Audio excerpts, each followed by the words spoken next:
విశాఖ జిల్లా భీమిలి నియోజకవర్గం జీవీఎంసీ పరిధిలోని మధురవాడ జోన్ 2 7వ వార్డులో అభివృద్ధి పనులకు సుమారు 7,30,00,000 అంచనా వ్యయంతో శంకుస్థాపన కార్యక్రమాన్ని నిర్వహించారు.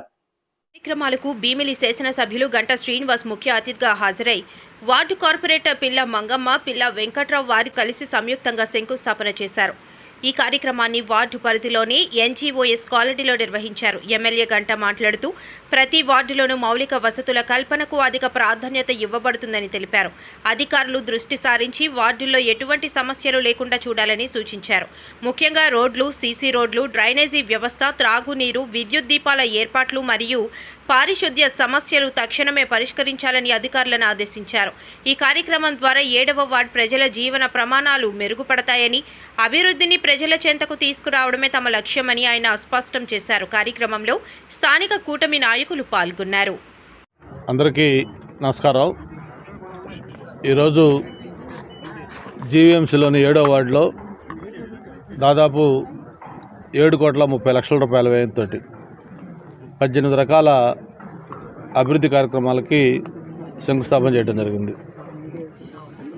అభివృద్ధి అంటే తెలుగుదేశం ప్రభుత్వం అంటేనే అభివృద్ధి అనే విషయం మనం గతంలో కూడా 2014-19 సంవత్సరంలో అప్పుడు ప్రభుత్వం అధికారంలో ఉండగా ఆ 5 సంవత్సరాల పరిపాలనా కాలంలో దాదాపు 4,700 కోట్ల రూపాయలతోటి అనేక రకాల అభివృద్ధి కార్యక్రమాలు, ముఖ్యంగా ఏదైతే ఈ జీవీఎంసీ పరిధిలోని ఈ మధురవాడలో ఉన్న ప్రధాన వార్డుల్లో కోట్లాది రూపాయలతోటి అభివృద్ధి కార్యక్రమాలు చేయడం జరిగింది. ముఖ్యంగా రోడ్లు కానీ, డ్రైన్లు కానీ, లేకపోతే ఇతర పార్కులు కానీ, అటువంటి కార్యక్రమాలు ఎన్నో కూడా మనం చేసుకోవడం జరిగింది.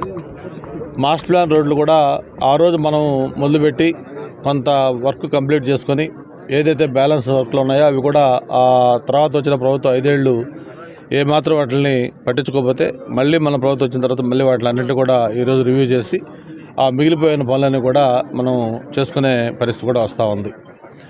మరి ఇవన్నీ కూడా ఎందుకు చెప్తా ఉన్నానంటే ఈ 16 నెలల పరిపాలనా కాలంలో దాదాపు 150 కోట్ల రూపాయలతోటి ఈ కార్పొరేషన్ పరిధిలో ఉన్న అన్ని వార్డుల్లో కూడా అనేక రకాల అభివృద్ధి కార్యక్రమాలు చేశాం. ప్రత్యేకించి 7వ వార్డులో కార్పొరేటర్ మంగమ్మ నాయకత్వంలో మరి అనేక అభివృద్ధి కార్యక్రమాలకి జీవీఎంసీ ఆమోదం ఇవ్వటం, అవన్నీ కూడా ఈరోజు ఒక్కరోజే 7,30,00,000 రూపాయలతోటి మనం స్టార్ట్ చేసుకున్నామంటే ఎంత పెద్ద ఎత్తున అభివృద్ధి కార్యక్రమాలు అవుతాయో అంతా కూడా అర్థం చేసుకోవచ్చు.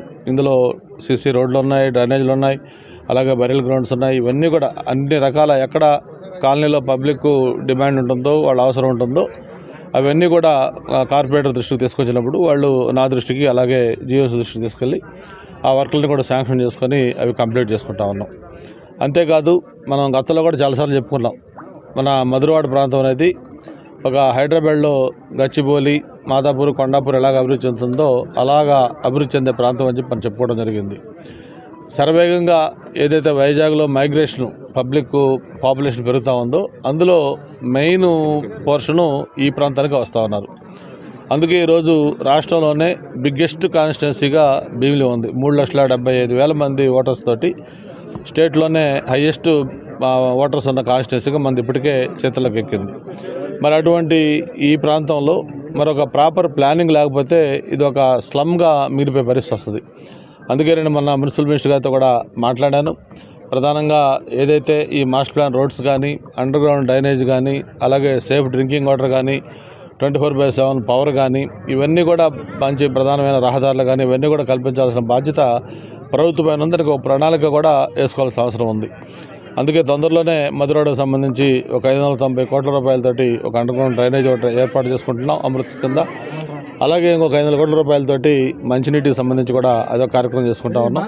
ఇవన్నీ కూడా మనం త్వరలోనే చేసుకుంటానికి కూడా అవకాశం ఉంటుందని చెప్పి కూడా తెలియజేసుకుంటూ మనకు అంతర్జాతీయ విమానాశ్రయం భోగాపురం వచ్చే సంవత్సరం జూలై కల్లా స్టార్ట్ అవుతూ ఉంది. వన్స్ అది స్టార్ట్ అయిందంటే ఆ అంతర్జాతీయ విమానాశ్రయానికి నగరానికి మధ్యలో ఉన్న ప్రాంతం ఎప్పటికో పక్క టీసీఎస్, లేకపోతే కాగ్నిజెంటు, యాక్సెంచరు, సిఫీ లాంటివి ఎన్ని వచ్చినాయి. త్వరలోనే గూగుల్ లాంటి రాబోతూ ఉన్నాయి. పెద్ద ఎత్తున పెట్టుబడులు కూడా విశాఖపట్నానికి రాబోతూ ఉన్నాయి. మరి రేపు 14-15 విశాఖపట్నంలో పార్ట్నర్షిప్ సమ్మిట్ కూడా ఉంది. గౌరవ ముఖ్యమంత్రి గారు 13 రాత్రికి ఇక్కడికి వస్తున్నారు.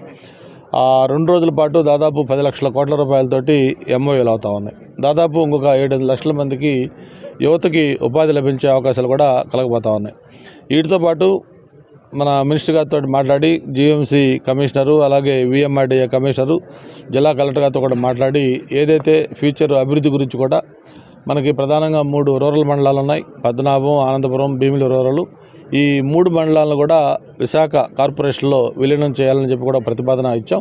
దాని మీద కూడా వర్కౌట్ చేస్తూ ఉన్నారు. త్వరలోనే ఆ 3 మండలాలు కూడా కార్పొరేషన్లో విలీనం కాబోతూ ఉన్నాయి. దాంతోపాటు ప్రధానంగా ఏదైతే భీమిలి రహదారి 3 మెయిన్ రోడ్లు ఉన్నాయి, బీచ్ రోడ్డు అలాగే మెయిన్ రోడ్డు, దాంతోపాటు టెంపుల్ రోడ్డు. ఆ 3 రోడ్లు కూడా వైండింగ్ చేయడంతో పాటు భీమిలి టు తగరపల్స ఆ రోడ్డు వైండింగ్ ఇవన్నీ కూడా ఆల్రెడీ అధికారులతో చెప్పాం. దాని మీద ఇప్పటికే రకరకాల దాంట్లో స్టేక్ హోల్డర్స్ అందరితో కూడా మాట్లాడారు. ఎంత మనం ఫైనల్గా చేయాలి, ఎన్ని ఎస్టాబ్లిష్మెంట్లు దెబ్బతింటున్నాయి, వాళ్ళకి ఏ విధంగా కాంపెన్సేషన్ ఇవ్వాలి, ఇవన్నీ కూడా మాట్లాడుతున్నాం. తొందరలో దానికి కూడా ఒక యాక్షన్ పెట్టి ఆ రోడ్లు వైండింగ్ కూడా చేస్తామని చెప్పిన కూడా తెలియజేసుకుంటూ, ఈ అభివృద్ధికి సంబంధించి ఎక్కడా కూడా ఎటువంటి అవసరం ఉన్నా తప్పకుండా వెంటనే కూడా ప్రభుత్వం అన్ని రకాల చర్యలు తీసుకుంటుందని చెప్పి కూడా తెలియజేసుకుంటూ, ప్రత్యేకించి కార్పొరేటర్కి అలాగే మన జీఎంసీ అధికారులకి ఇందుకు సహకరించిన ప్రతి ఒక్కరికి కూడా పేరు పేరున ధన్యవాదాలు తెలియజేస్తా ఉన్నాం.